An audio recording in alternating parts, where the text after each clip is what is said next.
You are watching Dark Frames, where horror stories come to life without the nightmares. Remember when dreams were supposed to be the one place you were safe? Yeah, not in this movie. We open on a DIY serial killer making a glove out of knives in a creepy boiler room.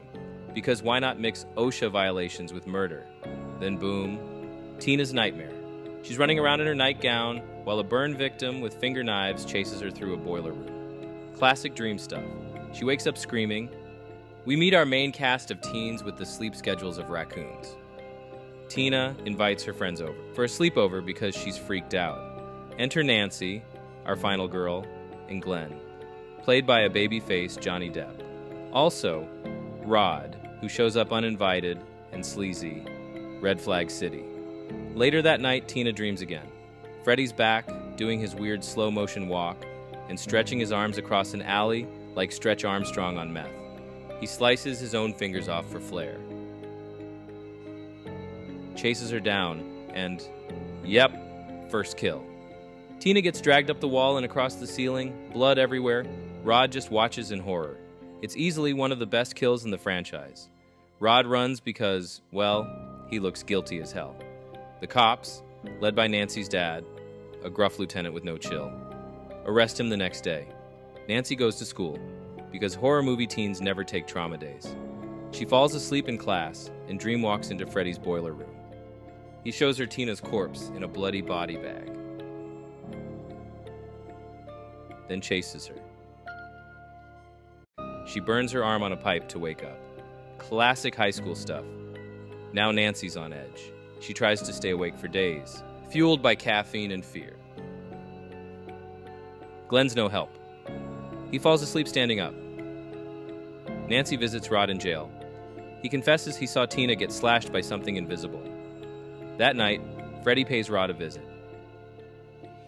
While Rod sleeps, Freddy wraps a bedsheet around his neck and hangs him, making it look like a suicide.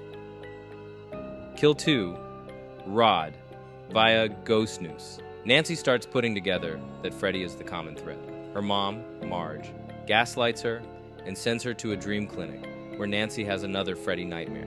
She wakes up thrashing and somehow pulls Freddy's hat out of the dream. Now, she's fully convinced he's real. Marge finally cracks and drops the backstory. Freddy Krueger was a child murderer. The parents of the neighborhood burned him alive after he escaped justice on a legal technicality. Vigilante justice, Elm Street style. Meanwhile, Glenn ignores all her warnings and falls asleep listening to his headphones. Big mistake. Kill 3, Glenn gets sucked into his bed, then explodes in a geyser of blood. Like gallons. Literal blood tsunami. Rest in peace, Johnny Depp's torso. Nancy sets her alarm, booby traps her house like she's Kevin McAllister on a warpath, and dives into her dream to drag Freddy out. It works. She pulls him into the real world and unleashes hell. Sledgehammers, tripwires, fire. He gets roasted again, but won't stay down. She chases him into the basement. He disappears, then pops back up for one last scare, going after Marge. Kill 4. Freddy burns Marge alive and then sinks into the bed with her corpse, like he's clocking out for the night. Nancy faces him one-on-one, but instead of another trap, she turns her back on him. She takes back her fear, takes away his power, and he vanishes. Dream logic wins. But wait, one last gotcha. The next morning, everything seems fine. Too fine. Nancy gets in a car with her friends, and the top seals shut like a Freddy trap. The car drives off as Marge gets yanked through the front door window like a department store mannequin. Roll credits.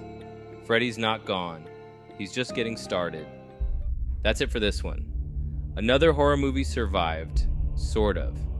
If you like your chills with less blood and more brains, hit that subscribe button and join us for the next Dark Frame. We break down what goes bump in the night, so you don't have to. See you in the shadows.